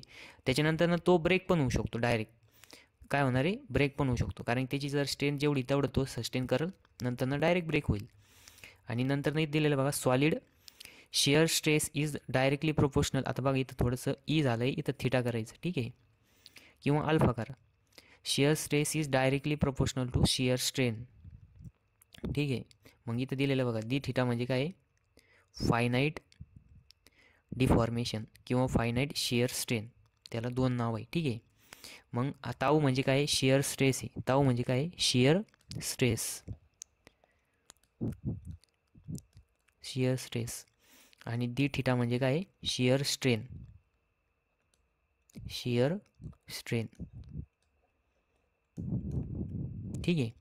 आणि हा जो एफ आहे हा काय, शिअर फोर्स आहे या डायरेक्शनमध्ये. मी तुम्हाला जर सांगितलं बघा, नाही तर तुम्ही म्हणशाल सिग्माला पण स्ट्रेस म्हणता, पण सिग्मा कोणता स्ट्रेस आहे, नॉर्मल स्ट्रेस आहे. तो नॉर्मल डायरेक्शनमध्ये ॲक्ट होतो, परपेंडिक्युलर टू सरफेस एरिया. आणि हा कसा आहे, टॅन्जन्शियल टू सरफेस राहतो. इथं दिलेलं आहे बघा डायग्राममध्ये. आणि इथं दाखवलेलं पण आहे नॉर्मल स्ट्रेस आणि शिअर स्ट्रेस. मग इथं बघा normal force, shear force. Shear force म्हणजेच कोणता फोर्स, टॅन्जन्शियल डायरेक्शनमध्ये ॲक्ट होणारा फोर्स. आपण डी ए. डी ए म्हणजे काय, एरिया आहे. ठीक आहे. आता इथं स्मॉल एरिया कन्सिडर केला म्हणून डी ए घेतला. ठीक आहे. तर ह्या एच आहे म्हणजेच एरिया आहे, ते लक्षात ठेवा. आणि if we remove shear force, जर आपण याच्यावरून शिअर फोर्स काढून घेतला तर डिपेंडिंग अपॉन द डिफॉर्मेशन. मग आता त्याचं जे डिफॉर्मेशन झालं आहे ते इलॅस्टिक डिफॉर्मेशन असेल तर ते ओरिजिनल पोझिशन रिगेन करेल. जर ते प्लॅस्टिक डिफॉर्मेशन असेल तर it may be not regain. म्हणजे ते काय, त्याच्या ओरिजिनल शेप आणि साईजमध्ये नाही बी येणार. का, कारण की ते प्लॅस्टिक डिफॉर्मेशनमध्ये जर गेलं तर रिगेन नाही होणार. पण जर ते डिफॉर्मेशन इलॅस्टिक असेल तर अशा केसमध्ये सॉलिड काय करणार आहे, मग त्याच्या ओरिजिनल शेप आणि साईजमध्ये परत रिगेन करणार आहे ज्यावेळेस आपण हा फोर्स काढणार आहे. मग त्याच्यामुळे इथं काय होतं, फायनाईट डिफॉर्मेशन झाल्यामुळं सॉलिड फ्लो होत नाही. ठीक आहे. आता आपण बघणार आहे नेक्स्ट ॲनालिसिस फ्लुईडसाठी. आता फ्लुईड मग तुम्ही म्हणशाल सर लिक्विडसाठी करा आधी. तर लिक्विड आणि जे गॅस आहे यांची दोघांची ॲनालिसिस सेम आहे म्हणून एकदाच दिले. ठीक आहे. मग बघा आता इथं आपण सपोज आता इथं काय आहे की हे रबर नाही ॲक्च्युली. ठीक आहे. आता इथं रबर नाही म्हणू शकता आपण त्याला, असं एक लिक्विड आहे सपोज. हा लिक्विडचा काय लेअर समजा. ठीक आहे. वॉटरचा काय एक लेअर आहे, त्याची समथिंग हाईट पण आहे, म्हणजे त्याचं समथिंग एरिया बी. ठीक आहे. आपण त्याच्यावरती काय करणार आहे आता, परत त्याला एक नाही का म्हणजे अशा शेपमध्ये फॉर्म केलं सॉलिड नाही सॉरी लिक्विडला, आणि त्याच्यावरती आपण काय केलं, वरतून एक प्लेट ठेवली आणि खालच्या बाजूने एक प्लेट ठेवली. किंवा बघा तुम्ही सपोज नाही का 2 प्लेट आहे, त्या प्लेटमध्ये ऑइल आहे, मग त्या ऑइलची समथिंग थिकनेस राहते, तसं कन्सिडर करा. आणि त्या प्लेट काय करणार आहे, आता आपण ही प्लेट या डायरेक्शनमध्ये ओढणार आहे, किंवा हे जे लिक्विड आहे हे आपण काय करणार आहे, ओढणार आहे. मग बघा, if we apply some external shear force, जसं तिथं आपण एक्सटर्नल शिअर फोर्स अप्लाय करतो तसंच इथं पण एक्सटर्नल शिअर फोर्स काय करायचं आहे, आता आपल्याला ह्याच्यावरती अप्लाय करायचं आहे ऑन फ्लुइड. कशावरती, तर फ्लुइडवरती. इट अंडरगोज डिफॉर्मेशन, आता फ्लुइड पण काय होणार आहे, डिफॉर्मेशनमध्ये जाणार आहे. However small external shear, आता काय आहे की तिथं सॉलिड जे होतं, सॉलिडच्या स्ट्रेंथनुसार आपल्याला इथं फोर्स अप्लाय करावं लागत होतं. पण कुठलं पण फ्लुइड असू द्या, त्याच्यावरती नॉर्मल जरी ॲक्ट केला तरी पण त्याचं डिफॉर्मेशन व्हायला स्टार्ट होतं. म्हणजे जसं बघा, ऑइल आहे, ऑइलवरती आपण काय केलं, ऑइल टाकलं आहे आणि त्याच्यावरती काहीतरी समजा असं नाही का, सपोज हा टेबल आहे, ह्या टेबलावरती काय केलं आहे बघा, हा काय टेबल आहे आणि या टेबलवरती इथं ऑइल सांडलेलं आहे, ठीक आहे. ऑइलचा लेयर आहे. त्याच्यानंतर ना इथं एक असा बॉक्स पडलेला आहे आणि हा बॉक्स काय आपण थोडा जरी ओढला असं इकडच्या डायरेक्शनमध्ये, म्हणजे काय की त्याला थोडं जरी स्ट्रेच केलं तर ते काय होणार,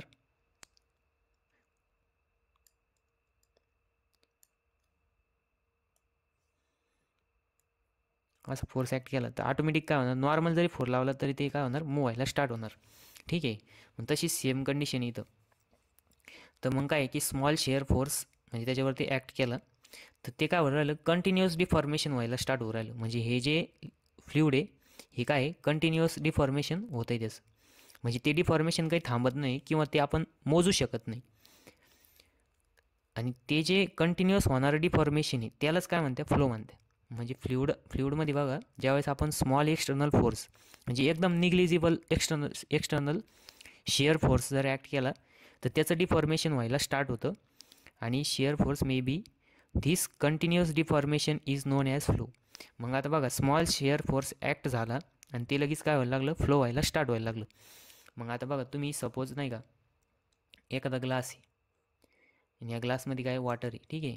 आणि आपल्याकडनं काय आलं, चुकून थोडासा धक्का लागला आणि हे ग्लास काय आला, सांडला. म्हणजे ग्लास काय आलं, त्याचं ज्या कंडिशन म्हणून होतं तो सांडला. तर सांडल्यानंतर वॉटर बघा फ्लो व्हायला स्टार्ट होतं. म्हणजे फडचीवर जर पाणी फ्लो व्हायला लागलं तर ते म्हणजे जिकडे जिकडे त्याला जागा सापडून तिकडे तिकडे ते काय होतं, कंटिन्युअस फ्लो होऊन जातं, एकदम फ्लॅट होईपर्यंत फ्लोच होत राहतं.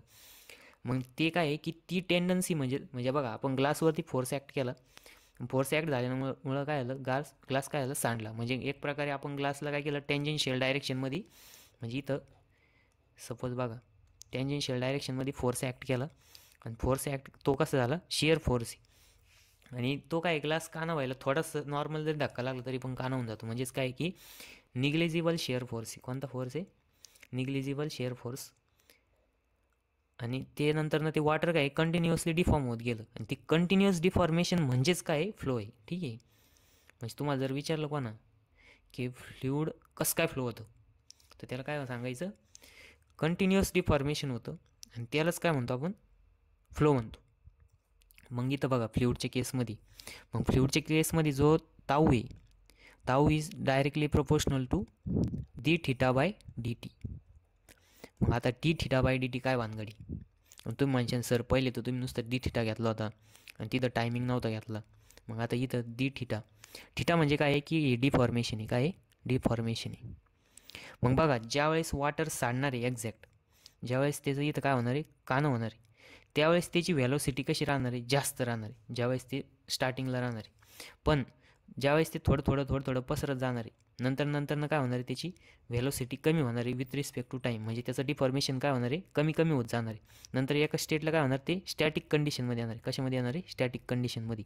पण बघा इथं त्याचं डिफॉर्मेशन जास्त होतं, इथं जास्त होतं, नंतर हळूहळू कमी होत गेलं, म्हणजे विथ रिस्पेक्ट टू टाईम. मग म्हणून इथं टाईम आला.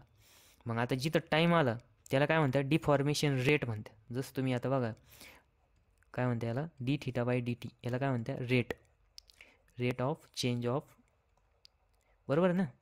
डी थिटा बाय जिथं डेरिव्हेटिव्ह आला त्याला काय म्हणतं rate of change of with respect to time. म्हणून इथं काय सांगितलं, आता हा जो डी थिटा आहे तो कशासोबत चेंज होणार आहे, टाईमसोबत चेंज होणार आहे. म्हणून त्याला काय म्हणते बघा, D theta by D T म्हणजेच काय आहे, डिफॉर्मेशन रेट किंवा त्यालाच दुसरं नाव आहे शियर स्ट्रेन. आता बघा तिथं काय होतं, शियर स्ट्रेन होतं आणि शियर स्ट्रेन रेट आलं. रेट का बरं आलं, कारण की इथं डी टी आला आणि डी टी म्हणजेच काय, रेट आहे with respect to time change होणारी प्रॉपर्टी. ठीक आहे, म्हणजे काय की थिटा म्हणजे काय, shear strain with respect to time change होणार आहे आणि त्यालाच आपण काय म्हणतो, शियर स्ट्रेन रेट किंवा डिफॉर्मेशन रेट. हे दोन नाव आहे, नाही तुम्ही कन्फ्यूज व्हाल. डिफॉर्मेशन रेट आणि दुसरं कोणतं नाव आहे, इथं दोन्ही पण लिहून दिलेलं आहे, म्हणजे तुम्हाला असं स्पेशल काही कन्फ्यूज व्हायचं काम नाही. इथं दोन्ही पण लिहून दिलं आहे बघा मी. इथं काय दिलेलं आहे, डिफॉर्मेशन रेट किंवा शियर स्ट्रेन रेट. मग आता लक्षात आलं, डी थिटा बाय डी टीलाच काय म्हणत्या, दोन्ही पण नाव आहे, डिफॉर्मेशन रेट आणि शियर स्ट्रेन रेट. म्हणजेच काय आहे की ते जो शियर स्ट्रेस आहे तो डायरेक्टली प्रोपोर्शनल आहे. कशाच्या डायरेक्टली प्रोपोर्शनल आहे, शियर स्ट्रेन रेटच्या. आणि तिथं सॉलिडमध्ये काय होतं, shear stress is directly proportional to shear strain. फक्त शियर स्ट्रेन होती, इथं शियर स्ट्रेन रेट आहे. का, कारण की ते जे होणारं डिफॉर्मेशन आहे ते इन्फानाईट आहे. कसं आहे, इन्फानाईट डिफॉर्मेशन आहे. आणि मग if we remove the external force, आता बघा जसं सॉलिडवरती आपण एक्सटर्नल फोर्स लावला आणि तो काढून घेतला आणि काढल्यानंतर जर त्याचं इलॅस्टिक रिजनपर्यंत जर त्याचं डिफॉर्मेशन असेल तर त्याची ओरिजिनल पोझिशन गेन करणार आहे. जर प्लॅस्टिक असेल तर तो त्याची it may be original position gain करणार नाही, बट त्याच्या साईज आणि शेपमध्ये थोडासा चेंज होईल. तो चेंज आपण फाइंड आउट करू शकतो. पण इथं जर आपण तो जो लावलेला स्मॉल शियर फोर्स आहे तो जर रिमूव्ह केला तर फ्लुईड नेवर रिगेन, म्हणजे फ्लुईड परत त्याच्या ओरिजिनल शेपला आणि साईजला येऊ शकत नाही, असं त्यांचं म्हणणं आहे. ठीक आहे, फ्लुईड काय आहे की ओरिजिनल त्याच्या साईज आणि शेपला येऊ शकत नाही. नंतर एक्सपेक्ट सम व्हिस्को इलॅस्टिक फ्लुइड्स. आता बघा काही जे फ्लुईड राहतात त्यांची व्हिस्कोसिटी हाय राहते त्याच्यामुळं ते येऊ शकतात, पण ते थोडेच येणार, जास्त पण येणार नाही. ठीक आहे, जसं आपलं सॉलिड जे आहे ते इलॅस्टिक रिजनमध्ये जर असेल तर ते काय होणार, परत येणार आहे. मग तुम्ही सांडलेला ग्लास, त्या ग्लासला जर आपण परत त्याचा सरळ केला आणि सरळ केल्यानंतर त्या ग्लासमध्ये पाणी येईल का, परत नाही येणार, कधीच नाही येणार, कारण की वॉटरची डेन्सिटी खूप कमी असते आणि ते परत त्याच्या ओरिजिनल शेपमध्ये नाही येणार. ठीक आहे, इथं हे रबर खोडून टाका, एवढं प्रिंटिंग मिस्टेक. ठीक आहे, तर वॉटर काय आहे की आपण जर ग्लास सरळ केला तर त्याच्यामध्ये पाणी येणार आहे का, नाही येणार. ठीक आहे, पण जर वॉटर ज्यावेळेस ग्लास काना झाल्याच आपण लगेच सरळ केला, पण थोडं त्याच्यातला अर्धा ग्लास सांडून जाणार, पण अर्धा ग्लास काय राहू शकतो. म्हणजे बघा त्या टायमिंगचा फरक आहे. जर ग्लास सांडून दिला पूर्ण नंतर सरळ केला तर काय उपयोग आहे का, नाही, तो परत येणारच नाही. जर ते काना झाला त्याच शॉर्ट टायमिंगमध्ये जर सरळ केला तर इट मे बी त्याच्यातलं पाणी त्याच्यात राहू शकतं किंवा ते खाली अर्ध सांडू शकतं, अर्ध राहू शकतो. आणि तसंच सांगितलेलं बघा, never regain original shape, expect some viscoelastic fluid. आता ही सम काय व्हिस्को इलॅस्टिक फ्लुइड राहत्या, पार्शियली रिगेन शेप, ते काय करत्या, पार्शियली त्याचा शेप रिगेन करत्या. त्याच्यानंतर असे काही फ्लुइड आहे की बायोलॉजिकल टिश्यूज वगैरे, पॉलिमर सोल्युशन, जेली, हे सगळे काय की त्याचा original shape and size regain करू शकता. हे तुमच्या सिलेबसला नाही, मी फक्त जस्ट इन्फॉर्मेशन पर्पज सांगितलं आहे.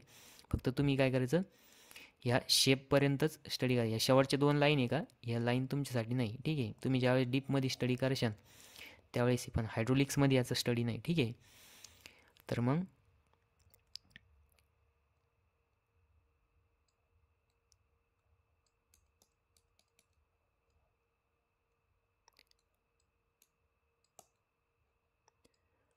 नंतर नेक्स्ट बघा, आता आपल्याला पुढचं ह्याच्यामध्ये जायचं.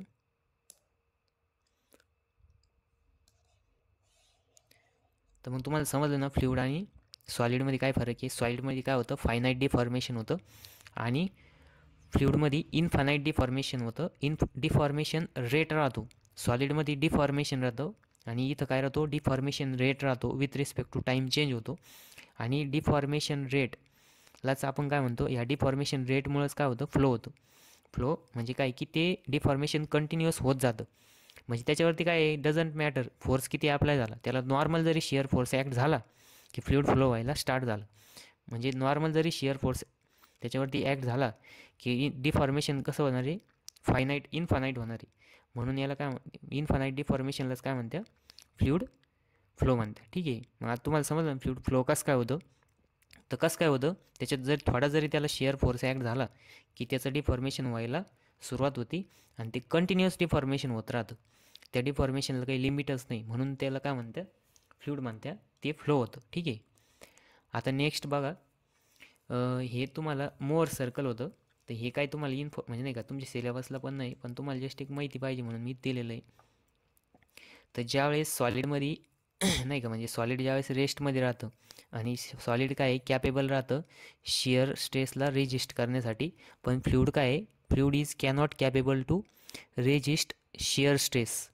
मग ही एक प्रॉपर्टी लक्षात ठेवा. म्हणजे काय आहे की फ्लुइडला थोडा पण शिअर स्ट्रेस सहन होत नाही. जर त्याच्यावरती थोडा जरी नॉर्मल शिअर स्ट्रेस ॲक्ट केला, शिअर फोर्स ॲक्ट केला की ते काय होणार आहे, कंटिन्युअस डिफॉर्मेशन व्हायला स्टार्ट होणार आहे. मग कंटिन्युअस डिफॉर्मेशन किती किती होणार आहे, deformation D theta by D T किती येऊ शकतो, इन्फानाईट येऊ शकतो. किती येऊ शकतो, इन्फानाईट. मग तुम्ही जर आता जसं बघा, इलॅस्टिक सॉलिडमध्ये ई राहतो आणि ई काय आहे, शिअर स्ट्रेस आपण शिअर स्ट्रेन. मग तसंच इथं के राहतो, मग ताऊ आपण शिअर स्ट्रेन रेट. ठीक आहे. मग इन्फानाईट एनिथिंग आपण इन्फानाईट केलं तर किती येणार आहे, 0 येणार आहे. ठीक आहे.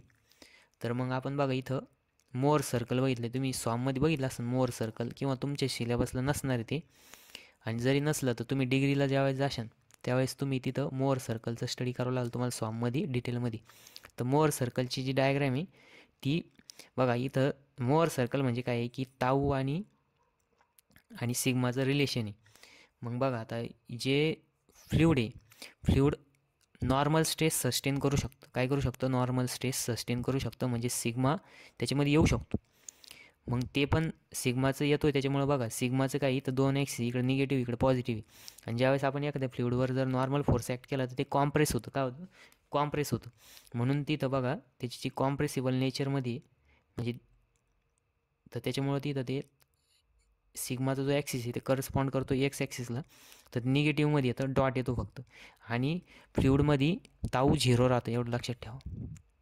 हे काय म्हणजे तुम्हाला जर विचारलं कोणी तर फ्लुइडमध्ये आणि सॉलिडमध्ये काय डिफरन्स आहे, मग तुम्ही सांगशाल सर सॉलिड फ्लो होऊ शकत नाही, मग आणि फ्लुइड हे फ्लो होऊ शकतं.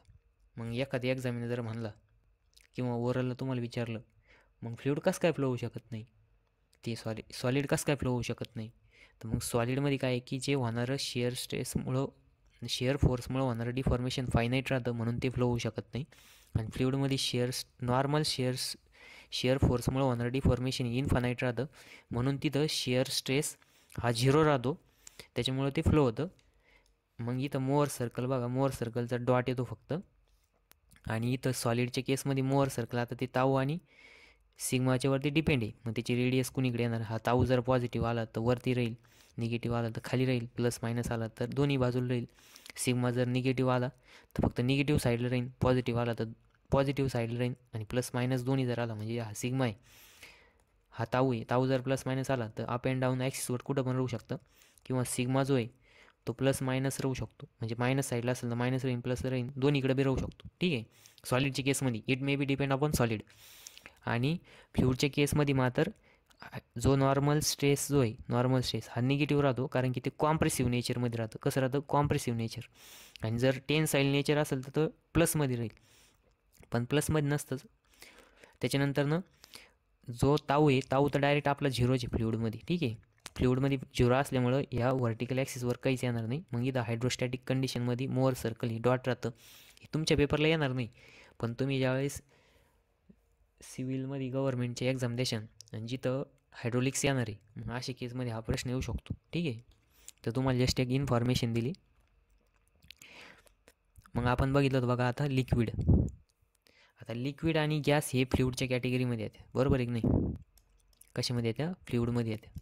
मग आत्ताच मी तुम्हाला सांगितलं पण फ्लुइड आणि गॅसमध्ये काय फरक आहे तुम्हाला माहीत पाहिजे, ठीक आहे. तर मग गॅसचे ॲनालिसिस करताना may be some properties different राहत्या प्रेशरच्या केसमध्ये. बघा आता तुम्हाला जर एखाद्या पाईपमधून फ्लो होतं आहे एअरचा आणि तिथं सांगितलं प्रेशर मेजर करा, मग तुम्ही प्रेशर मेजर करताना बघा त्याच्या केसमध्ये वेगळ्या प्रॉपर्टीज ॲप्लाय होत्या आणि लिक्विडच्या केसमध्ये वेगळ्या प्रॉपर्टीज ॲप्लाय होत्या. तर मग यांच्यामधला एक मेन डिफरन्स सांगतो तुम्हाला. बघा इथं लिक्विड जे आहे ते फ्री सरफेस फॉर्म करू शकतं. काय करू शकतं? फ्री सरफेस फॉर्म करू शकतं. मग इथं तेच लिहिलं आहे बघा, liquid in container form free surface. काय करणार आहे, लिक्विड जर कंटेनरमध्ये टाकलं म्हणजे एनी कंटेनर एनी शेपच्या याच्यात टाकलं तर ते काय करणार आहे, फ्री सरफेस फॉर्म करणार आहे. त्याच्यानंतरनं while gas does not form free surface. Gas काय आहे की लिक्विडसारखा फ्री सरफेस फॉर्म करत नाही. इथं दिलेलं बघा, हे लिक्विड जे आहे ते फ्री सरफेस फॉर्म करतं आणि गॅस जो आहे तो फ्री सरफेस फॉर्म करत नाही, does not form free surface. As it expands, gas काय कंटिन्युअसली एक्सपांड होतो. बघा जर नाही का आपण गॅस जर लीक झाला तर तो लीक झाल्यानंतर इन्व्हायरमेंटमध्ये पसरून जातो सगळीकडं, म्हणजे जिथं जिथं त्याला जागा सापडते तिकडं तिकडं तो पसरून जातो, ठीक आहे. आणि तो फॉर्म करतो जिथं जे शेप नाही का त्याला जिथं जिथं जागा भेटेल तिथं तो एक्सपांड होत जातो, मॉलिक्यूलपासून मॉलिक्यूल दूर दूर चालले जातात.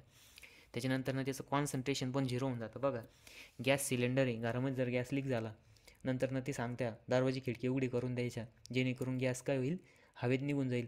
आणि हवेत गेल्यानंतर काय होईल मग तो एक्सपांड होत जाईल, त्याचं कॉन्सन्ट्रेशन काय होत जाईल, कमी कमी होत जाईल, म्हणजेच तो डायल्यूट होत जाईल, जेणेकरून त्याच्यापासून काही धोका राहणार नाही. मग गॅस आणि लिक्विडमध्ये हा एक फरक आहे. लिक्विड समजा आपल्या घरामध्ये आपण पेट्रोल आणून ठेवलं, पेट्रोल ठीक आहे आता ते वेपराईज होऊन जातं, किंवा आपण डिझेल आणलं आणि डिझेलची कॅन उघडी जरी ठेवली तर काही प्रॉब्लेम आहे का? नाही. पण तुम्ही जर सपोज घरामध्ये सिलेंडर आणलं आणि सिलेंडरचं झाकण जर उघडं करून दिलं काय होईल? काय होईल समजा नाही का, आपण घरामध्ये सपोज डिझेल ठेवलं एका कॅनमध्ये आणि तिथं काडीशपेटी चालवली, काडीशपेटी किंवा समजा नाही का आता सपोज नाही काडीशपेटीनं काडी पेटवली तर डिझेलमुळं काही धोका होऊ शकतो का? नाही. पण तुमच्या घरामध्ये जर LPG गॅस आहे, गॅसचं झाकण जर उघडंच करून दिलं आणि तुम्ही तीच जर काडी पेटवली काय होईल? स्फोट होईल. म्हणजेच काय आहे की तो जो गॅस राहणार आहे तो पूर्ण त्या रूमला काय करणार आहे, एनक्लोज करून टाकणार आहे, पूर्ण व्हॉल्यूम ऑक्युपाय करणार आहे, त्याच्यामध्ये त्याचे मॉलिक्युल्स राहणार आहे, ठीक आहे. मग तो कंटिन्युअस एक्सपांड होत जातो एंटायर स्पेसमध्ये. मग त्याला जेवढा स्पेस सापडेल तेवढ्या स्पेसमध्ये ते एंटायर स्पेस काय करणार, कन्झ्युम करणार आहे. व्हेन लिक्विड, आता दुसरं बघा, when a liquid container is tilt. Liquid container सरळ आहे तोपर्यंत ते रेस्ट कंडिशनमध्ये राहणार आहे. काय हा लिक्विड, हा जो कंटेनर जो आहे जोपर्यंत असं सरळ आहे तोपर्यंत ते पण काय राहणार आहे, सरळ राहणार आहे, स्तब्ध राहणार आहे, स्टॅटिक कंडिशनमध्ये राहणार आहे, ठीक आहे. पण ह्याला जर आपण इकडनं असा फोर्स ॲक्ट केला तो काय होणार, काना होणार, बरोबर आहे की नाही. मग लगेच ते काय करणार, डायनामिक कंडिशनमध्ये येणार. म्हणजेच कसं, आता सपोज मी इथं डायग्राम काढून दाखवतो, ठीक आहे. आता हे एक मिनटं,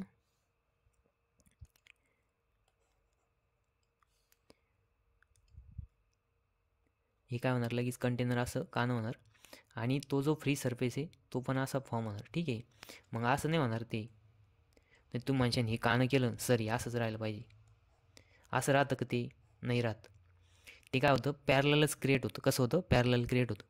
आता मी थोडंसं पॅरलल काढलं, दुसरी डायग्राम काढून दाखवतो बघा.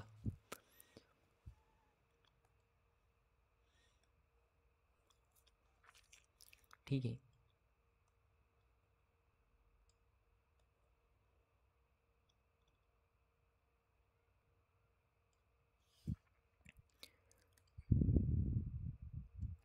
मग बघा आता ते जे वॉटर आहे ते वॉटर असं राहतं का? नाही राहत. ते कसं होणार आहे, ते जर ॲक्च्युली जर बघितलं आपण, ज्या तुम्ही नाही तर ग्लासमध्ये कानं करून बघा, ते असं शेप फॉर्म करणार आहे. हे काय करणार आहे, असा फ्री सरफेस फॉर्म करणार इथं. मग असा सरफेस कसं काय फॉर्म केलं त्यानं, when liquid container is tilt share force is develop. मग याच्यामध्ये लगेच काय होणार आहे, शेअर फोर्स डेव्हलप होणार आहे, बरोबर आहे की नाही. असं टँजेन्शियल फोर्स याच्यावरती काय होणार, डेव्हलप होणार आणि ते लगेच काय करणार, सरळ व्हायचा प्रयत्न करणार, ठीक आहे. मग त्याचाच shear force is develop and liquid moves at an horizontal free surface. मग बघा आता ऑलवेज लिक्विड काय करणार आहे, हॉरिझॉन्टलच फ्री सरफेस फॉर्म करणार आहे आणि ते आता बघा तुम्ही जर म्हणशाल नाही का, म्हणजे असं आता हा कसा इन्क्लाइन सरफेस झाला, व्हर्टिकली जर बघितलं वरच्या स्पेसच्या अकॉर्डिंग हा इन्क्लाइन झाला, पण तो कसा करतो, पॅरलल फ्री सरफेस फॉर्म करतो. तसं मग गॅस आहे, गॅसचं कंटेनर तुम्ही कसं पण फिरवलं, कसं पण केलं तर ते काय आहे, तर त्याच्या शेटमध्ये जसं आहे तसंच राहणार तो. म्हणजे सपोज तुम्ही जर एखाद्या कंटेनरमध्ये गॅस भरला, सपोज आता हे सिलेंडर आहे, या सिलेंडरमध्ये गॅस आहे, काय आहे, गॅस आहे. गॅस ऑलरेडी काय करणार, हा सगळा व्हॉल्यूम काय करणार, ऑक्युपाय करून टाकणार. ठीक आहे, गॅस काय करणार, सगळा व्हॉल्यूम ऑक्युपाय करून टाकणार. आणि त्याच्यानंतर तुम्ही त्याला कसं पण फिरवलं, त्याला काही फरक पडणार आहे का, नाही. त्याच्या शेपमध्ये साईजमध्ये काही चेंज होणार आहे का, मग हे सिलेंडर तुम्ही गोल गोल फिरवलं, काय हॉरिझॉन्टल केलं, व्हर्टिकल केलं, त्याला काही फरक पडणार नाही.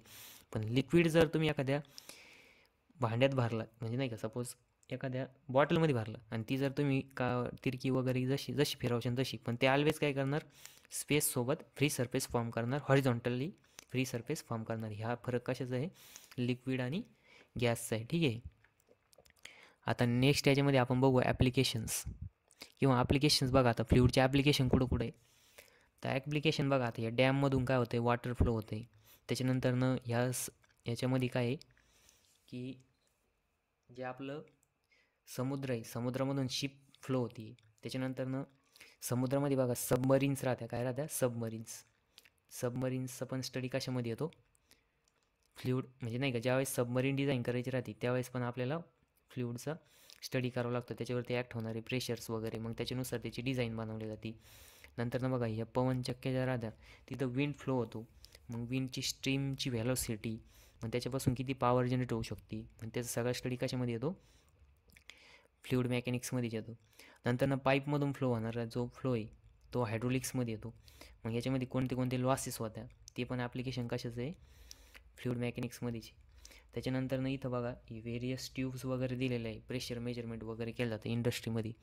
त्याच्यानंतर सगळ्यात मेन ॲप्लिकेशन आहे बघा हार्ट. आता बॉडीचं हार्ट जे तुम्ही सगळ्यांकडे हार्ट आहे ना, धडधड करतं बघा ते, मग धडधड करतं म्हणजे नेमकं काय होतं, ते हार्टबीट राहते. हार्टबीट माहिती आहे ना, मग बघा आपलं जे हार्ट आहे ते 24 तास काम करतं. किती तास काम करतं, 24 तास कंटिन्यू नॉनस्टॉप वर्क करीत राहतं. ज्या दिवशी हार्ट काम करायचं बंद करीन त्या दिवशी आपला कार्यक्रम संपला, मग लगेच तुम्हाला माहिती बाकीच. ठीक आहे, मग ज्यावेळेस बघा आता नवीन इन्व्हेन्शन झालं, टेक्नॉलॉजी खूप पुढे गेली, आर्टिफिशियल हार्ट आणलं. आर्टिफिशियल हार्ट म्हणजे एखाद्या नाही का, काही जणांचं हार्ट वगैरे खराब झालं, काही झालं, तर आपण आर्टिफिशियल हार्ट पण म्हणजे आता सायन्स टेक्नॉलॉजीनं डिझाईन केलं, डेव्हलप केलं. मग हार्ट पण फ्लुइडच्याच. मग हार्टमध्ये कुठलं फ्लुइड राहतं, तर blood as a fluid act होत राहतं तिथं. पण हार्टचे दोन फंक्शन आहे, हार्ट काय पंपासारखं काम करतं, त्यासोबत ते आपलं जे ब्लड आहे त्याला फिल्टर करायचं पण काम करतं. त्याच्यानंतर नेक्स्ट आहे बघा breathing machine and dialysis system. आता हार्ट काय आहे, हार्टला दुसरं नाव पण ब्रीदिंग मशीन पण म्हणू शकतो आपण.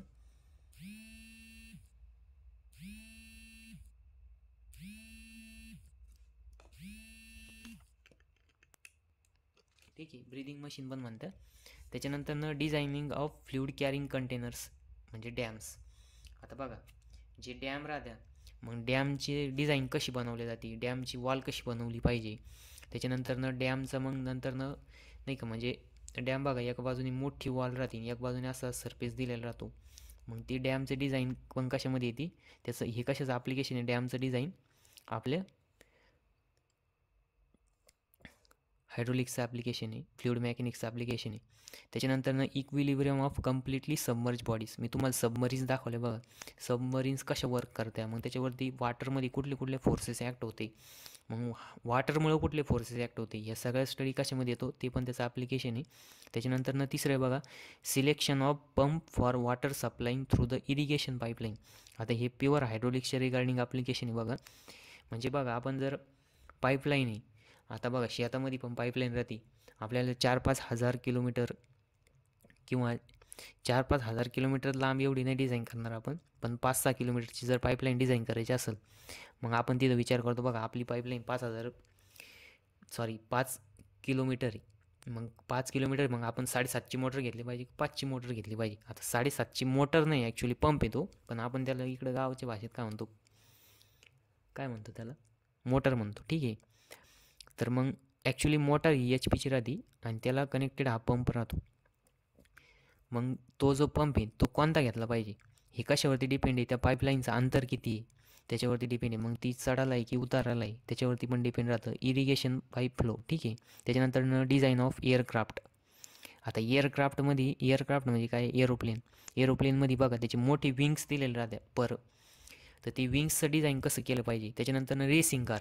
आता रेसिंग कारमध्ये स्पीड खूप इम्पॉर्टंट राहते, बरोबर आहे की नाही, त्यांची स्पीड पण जास्त राहते. मग जेवढी जास्त स्पीड राहील तेवढा जास्त एअर रेजिस्टन्स काय होणार आहे त्या गाडीला येऊ शकतो, बरोबर आहे की नाही. मग तो एअर रेजिस्टन्स रिड्यूस करायसाठी आपल्याला काय करावं लागेल, एरोडायनामिक शेपमध्ये गाडी डिझाईन करावं लागेल, ठीक आहे. नंतर नाही गोल्फ बॉल. आता बघा ती मोठे लोक ते बॉल खेळतात बघा, ती एक स्टिक राहते, त्या स्टिकनं जोरात बॉल मारते आणि त्याच्यावरती काय राहते असे छोटेसे हे राहते काय असे कर्व सरफेसमध्ये असं एक हे दिलेलं राहतं. ते काय करतं, एअर रेजिस्ट करतं. ते पण ॲप्लिकेशन आहे बघा. तर आता हे सगळे काय होते, ॲप्लिकेशन होते कशाचे, आपल्या हायड्रोलिक्सचे किंवा फ्लुइड मेकॅनिक्सचे, ठीक आहे. तर हार्ट पण काय, एक हार्ट डिझाईन पण म्हणजे नाही, आर्टिफिशियल हार्ट पण काय एक हायड्रोलिक्सचाच पार्ट आहे किंवा फ्लुइड मेकॅनिक्सचाच ॲप्लिकेशन आहे, ठीक आहे. तर हे सगळे ॲप्लिकेशन्स होते. आपण लिक्विड आणि गॅसमधला पण डिफरन्स बघितला. मग सॉलिड आणि गॅस याच्यात काय फरक आहे, सॉलिड आणि फ्लुइड काय फरक आहे, त्याच्यामध्ये शिअर स्ट्रेस झिरो का राहतं हे सगळं बघितलं आपण. त्याच्यानंतर ना हे ओपन चॅनल फ्लो आणि फ्लो थ्रू पाईपचं ॲप्लिकेशन बघितलं, ठीक आहे. तर मग बाकीचं आपण नेक्स्ट लेक्चरमध्ये बघू. आता उद्यापासून आपण बघणार आहे प्रॉपर्टीज ऑफ फ्लुइड आणि इथून तुमचं पेपरला प्रश्न येतो बघा. आता याच्यामधलं डेफिनेशन्स वगैरे येऊ शकतात 2 मार्काला आल्या तर, पण जनरली डेफिनेशन वगैरे विचारत नाही. विचारलं तर तुम्हाला ते लिहिता आलं पाहिजे, ठीक आहे. मग आपण उद्या आता बघणार आहे फिजिकल प्रॉपर्टीज ऑफ फ्लुइड. तर मग उद्याच्या लेक्चरमध्ये आपण ते बघू. आणि तुम्हाला जर ह्या नोट्स पाहिजे असेल तर तुम्ही मला इथं कॉन्टॅक्ट नंबर दिलेला आहे बघा, त्याच्यावरती कॉन्टॅक्ट करू शकता किंवा एक टेलिग्राम चॅनल आहे, त्या आधीच्या व्हिडिओच्या डिस्क्रिप्शनमध्ये ते दिलेलं आहे. तिथं जाऊन त्याच्यावर जर क्लिक केलं की तुम्ही डायरेक्ट काय होणार आहे, टेलिग्रामला कनेक्ट होणार आहे. मग टेलिग्रामचं चॅनल जॉईन करायचं, त्याच्यामध्ये मी नोट्स देणार आहे. ह्याची तुम्ही बघा पांढरे स्क्रीनवर असल्यामुळे तुम्ही प्रिंटआउट पण काढू शकता. फक्त शिकवायच्या टायमाला तुम्ही काय आहे की थोड्याफार गोष्टी रफली नोट करायच्या नाही, असं चांगल्या अक्षरात म्हणजे नाही का असं रफ नोट करीत जायच्या, जेणेकरून तुमचं काय राहील, कॉन्सन्ट्रेशन राहील आणि काही गोष्टी हाताखालून गेल्या की त्या डोक्यात सेट होत्या, ठीक आहे. म्हणजे लिहून वाचून अभ्यास करू असं म्हणता येईल त्याला, ठीक आहे. मग आपण बाकीचं नेक्स्ट